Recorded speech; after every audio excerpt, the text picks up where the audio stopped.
خلي نبرة صوتك دافية وطبيعية وفيها إحساس واقعي، كأنك عايش الموقف.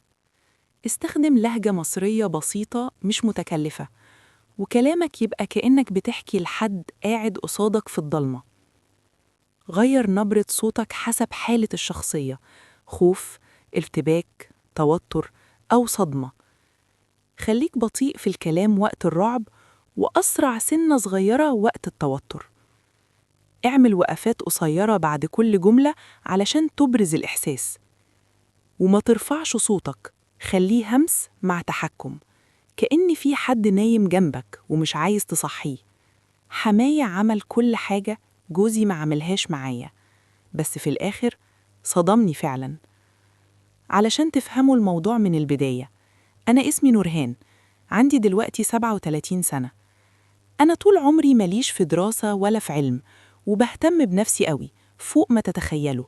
يعني أنا من وأنا 15 سنة مش بستحمي عادي، لكن بملي البانيو بمية ورد وأفضل فيه أنقع جسمي، وليا طقوس كتير قوي. وما كنتش بنزل من بيتنا كتير بسبب إني علشان أنزل ممكن أجهز نفسي قبلها بيومين.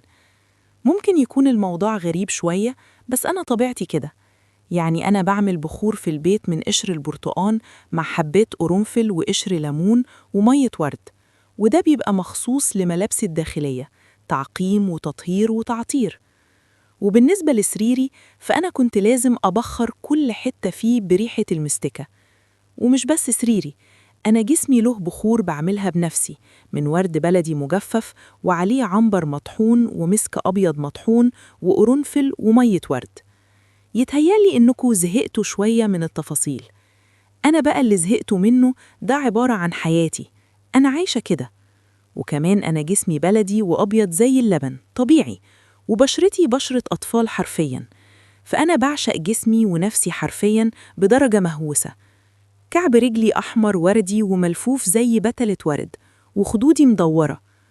هقولكوا إني كدابة وكفاية عليا فرس فيكم لحد كده. أنا ولا حاجة من اللي قلتها، أصل كل ده رفاهيات زيادة. طول عمري كنت بذاكر ومعرفش حاجات كتير عن الاهتمام بجسمي. لا مؤاخذة، أمي كانت بتتكسف، يعني اللي عرفته من صحباتي، على كلمة من هنا وكلمة من هنا ومشيت، والدنيا كنت بزقها ومحدش دريان بحاجة، وهو بعك وربنا بيفك. وأنا صغيرة كان اللي باين اللي بره، وأكيد محدش بيقرب ليا قوي، فاللي هو لوشن أو شاور جل وشوية تنظيف لطيف وشوية ميك اب، وأنا ملكة جمال العالم، والدنيا سهلة وبسيطة، ومفيش حد يقدر يعلق على شيء أصلاً. أقصد هنا ولد، لأنه ببساطة لو قال حواجبي كئيلة مثلاً، البنات هيتلموا يمسخروا بكرامة اللي جابوه الأرض. ولو واحدة اللي قالت الكلمتين دول، هقول إنها صرم وبتغير مني وريح دماغي. حياة بسيطة قوي، واللي ظاهر بصراحة طلع مقدور عليه. اللي ما كانش مقدور عليه وما كنتش عاملة حسابه أبداً هو اللي مش ظاهر لسه، أو كنت عاملة حسابه بس بيني وبين نفسي، وكنت قلقانة من جسمي بصراحة قبل الجواز طبعاً، وما كنتش متصالحة قوي مع حاجات كتير، وأكيد البنات فهماني كويس. وطبعاً اليوم الأسود اللي اسمه الفرح ده، كل ساعة بتقرب كنت بموت من الرعب فيها. مش علشان حاجة غير إني هتقيم، أيوة، هشوف تقييم ليا بقى، هيبان أنا تمام ولا الراجل اللي هيتجوزني ده اتغش فيا. أنا ما كنتش مستوعبة أصلاً، مش كسوف لكن خوف إني هقلع قدامه. الموضوع ما كانش تقيل قد ما كان فيلم رعب ملوش نهاية ومخيف، وخلاني كل ما أفتكر إن ده لازم هيحصل بترعش. أنا بابايا متوفي ومامة العريس متوفية، وفي يوم الفرح مامتي ما كانتش موجودة قوي ليا، كانت في زحمة كل حاجة قوي، وهي شايلة الدنيا كلها على دماغها وقرايبنا وقرايبهم، وكانت الدنيا فعلا صعبة عليها. وأنا معرفش ليه دخلت الحمام بعد ما عملوا الميك اب والشعر، وفضلت أبص على جسمي. كنت ببص وأنا مش متأكدة إن اليوم هيعدي. أنا عملت كل حاجة زي ما اتقالي وعرفت، بس أنا شكلي مش الأجمل، مش الأحلى.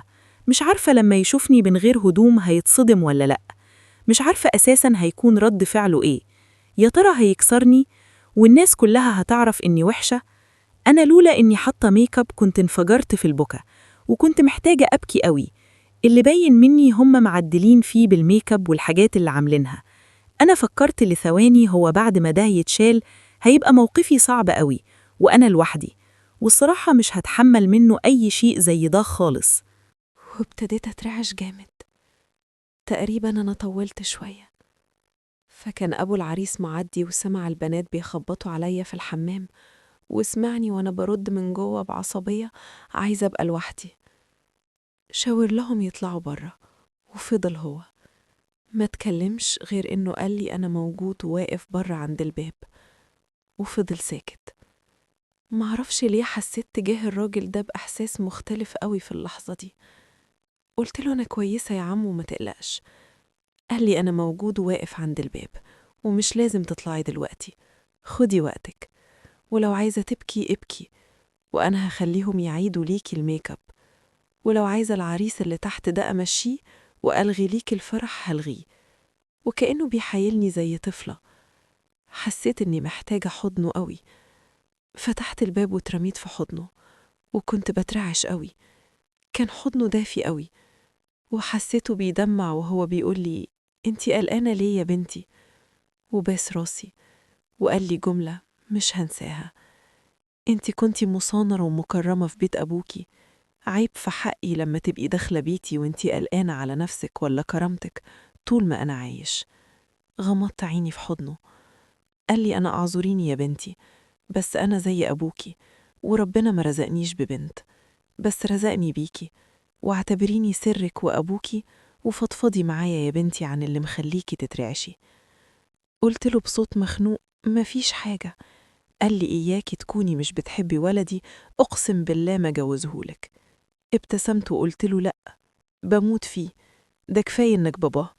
قال لي وحتى ولو ما خدتيهوش أنا برضو معاكي وأبوكي أنتي كمان. ولقيته بيقول لي في حاجة ناقصاكي؟ في حاجة ما جاتش كنتي عايزاها؟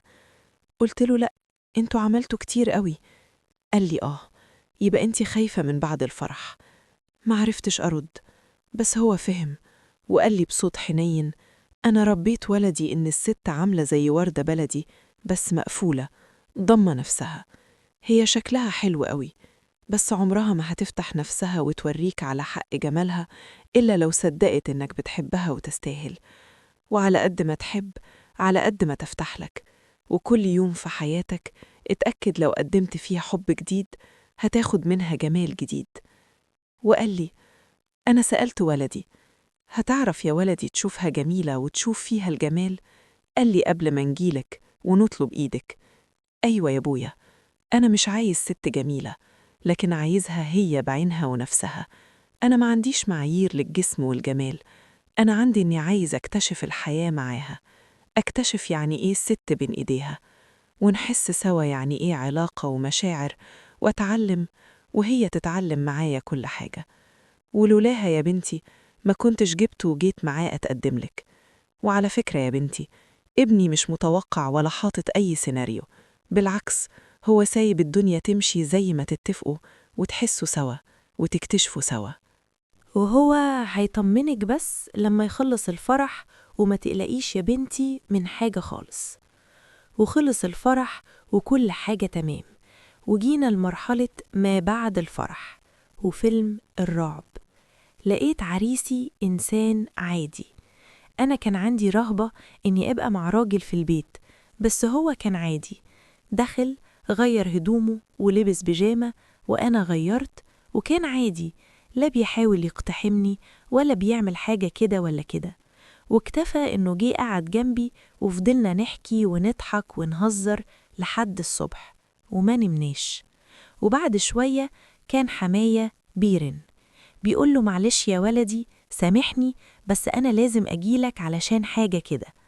ولقيته جه سلم علينا وقال لنا بصوا بقى، هو الموضوع ده أنا محرج منكم أقوله، بس مامتك يا نورهان عايزة القماشة. أنا بصيت له وبصيت لجوزي اللي هو قماشة إيه معلش انتوا في إيه؟ هو الفيلم هيتقلب ولا إيه؟ راح حماية بكل بساطة مطلع من جيبه حتة قماشة وعليها حبة دم، وقال لابنه ابقى اديها دي، احنا واثقين في بنتنا وما ينفعش نحرجها قدام حد، وحاجتها مستحيل تتعرض للناس. ونزل بسرعة. أنا كنت واقفة مصدومة، مش متخيلة إنه في حد كده، ولا في ناس بالأدب والاحترام والرقي الهادي والجميل ده. على فكرة، أنا لازم أتعالج من داء الكذب، لأن طبعاً ولا حاجة من دي كمان حصلت. ده اللي كان نفسي يكون البداية، بس البداية كانت زبالة، ويوم ورا يوم بخسر جزء جديد من نفسي، وحتة مني بتموت، وأنا عايشة مع اللي اسمه جوزي. وعلشان تتخيلوا البداية الحقيقية كان شكلها إيه، البني آدم اللي المفروض جوزي يوم فرحي مرعاش مشاعري وقام يريل ورا الرقاصة، والمجرد الست ضحكت له كنت مرعوبة يسيبني ويقوم يروح معاها. وطبعا على مدار الرحلة الراجل ده خسرني أنوثتي. أنوثة مين؟ ده أنا لو ما قاليش كلمة سلبية أحس إنه مش طبيعي، ده غير الشتيمة وقلة الأدب والإهانة. للأسف الواقع غير الأحلام. أفتكر في مرة رحت الحماية أشتكيله من ولده اللي بيطلبني وأنا كنت في قمة تعبي وكنت بموت حرفياً، ولما رفضت جوزي المحترم رماني في الشارع وأنا تعبانة علشان مش قادرة. رد حماية كان: جوزك راجل بسم الله ما شاء الله عليه، مش قادرة عليه، نجيبلك واحدة تاني معاكي. قلت له: لا مؤاخذة، خد الراجل بتاعك، مش لازمني. قالي: تتنازلي عن كل حقوقك وغوري. المصيبة إن في رقبتي 3 عيال، حتى نفقتهم مش هيدفعوها لو اتطلقت، ولو فضلت أديني عايشة في فضايح وقلة قيمة، وكل يوم حرفياً أنوثتي بتتقتل. على فكرة، مفيش ست في العالم مش جميلة، ومفيش ست في العالم ملهاش سحر وأنوثة، بس في ستات كتيرة ملقتش الراجل اللي يكون ليها أمان علشان تطلع بين إيديه أنوثتها بحرية. وفي كتير قوي عايشين مع أشباه رجال كل يوم بيكسروا من أنوثتهم حتة، وهم فاكرين إن المشكلة في ستاتهم، لكن الحقيقة المشكلة فيكم انتوا. أسفة إني هقول الجملة دي، بس كفاية قوي يا أشباه الرجال يلي بتدخلوا النت كل شوية لأي أكاونت بنت تقولوله نفس الجمل، وكل واحد فاكر إنه مختلف وإنه غير اللي قبله، مع إنكم كلكم واحد وكلكم حافظين. وعلى فكرة، إحنا لما بنلاقي راجل بندور على اللي هاين منكم، حتى في النت أو أي علاقة عك، الست بتدور على الأهون. وأقول لكم جملة: بناخد منكم أحسن الوحشين، بس الحقيقة المرة إن مفيش فيكم حد يملى العين ويخلي الست تبقى ست، لأنكم للأسف مجرد أشباه رجال، فاهمين الرجولة غلط، وللأسف متنازلين عن رجولتكم، ومتنازلين عن إنكم تشيلوا مسؤولية من كل حاجة، من ناحية مشاعر وماديات ومن كل حاجة. مش بتفكروا في حد، والرجولة تضحية وأمان، وعلشان كده في ستات كتيرة مظلومة لأنها معاكم. وهنا مش بتكلم بشكل عام عن كل الرجالة، لكن اللي بيقلل من ست اللي معاه ويروح يكلم ستات تاني على النت وهكذا، ولا اللي بياخد لقمة بيته ويروح يديها لواحدة علشان بس تضحك عليه وتقوله أنت أسد، وهو مش قادر يكون أسد فعلا، وما يخليش عياله جعانين ومحتاجين، وهو مش قادر يبقى ملو هدومه وجيبه فيه اللي يكفي احتياجات بيته، لكن فرحان بكلمة بتتقاله وبتنزل بيه لمستوى لا مؤاخذة، لأن الرجولة صورة كاملة مش قصقوصة. بس عايزة أقول لكم حاجة، أنا كمان مرة كدابة، لأني أنا نورهان اللي يدوبك مخلصة كلية تجارة امبارح، ولقيت ماما بتقولي: يلا يا نونو جهزي نفسك بعد بكرة علشان في عريس جايلك. حسيت نفسي جوايا كم مشاعر مش عادية ومش قادرة أقبلها، كنت هفرقع لو فضلت مسجونة فيها. فقررت إني على حسب فهمي للزواج، لأن لحد امبارح أنا كنت عيل، إزاي يعني بقيت مسؤولة وحقرر؟ قلت حسب ما أنا فاهمة أتخيل حالتي، وشفت نفسي مع زوج أبوه مربيه على الخلق والدين ومعلمه يعني إيه يكون راجل، وطبعا حطيت نفسي مع العكس. بس عارفين، بعد السحلة اللي سحلتها لكم معايا في خيالي، أنا حسيت إني محتاجة حد شبهي علشان يريحني من دوشة الحيرة، ناس زينا. ومش عايزة يتقالي ده عريس بقى والجو ده وظبطي نفسك ومش عارفة إيه، مش عايزة حد يوترني، وعايزة بس أشوفهم على طبيعتهم، ولو شبهي وينفع البيوت تتفتح على بعض تمام، مش شبهي لأ خالص. أنا مرعوبة ومتلخبطة ومش عارفة آخد قرار، وهسألكم في النهاية سؤال مهم ليا، هو إزاي أعرف إنه عاش في بيت شبه بيتي ولا لأ؟ وحاجة تاني، هو إيه المهم أعرفه قبل الجواز؟ أنا مش عايزة خناق ولا صراع ولا دوشة ولا خيانة ولا أبقى كرومبو في نفسي، عايزة أعيش زي ما أنا عايشة في بيتي كده، دنيا لذيذة وهادية، وهو يجي يبقى زي صحباتي، عارفة، من غير تريقة، هو مختلف طبعا، بس يعني قصدي يحكي معايا، يجي يلعب معايا، يبقى شبهي، وعلشان هو ولد يبقى زي أحمد أخويا. بصوا، أنا تعبت ومش عارفة ومتلخبطة، هقول لكم رتبوني. وحكايتي لحد هنا خلصت، بس حلقات القناة لسه ما خلصتش، مستني رأيكم في الكومنتات، وطبعا ما تنسوش اللايك والشير، وياريت لو تعملوا اشتراك علشان يوصلكم الفيديوهات الجديدة أول ما تنزل.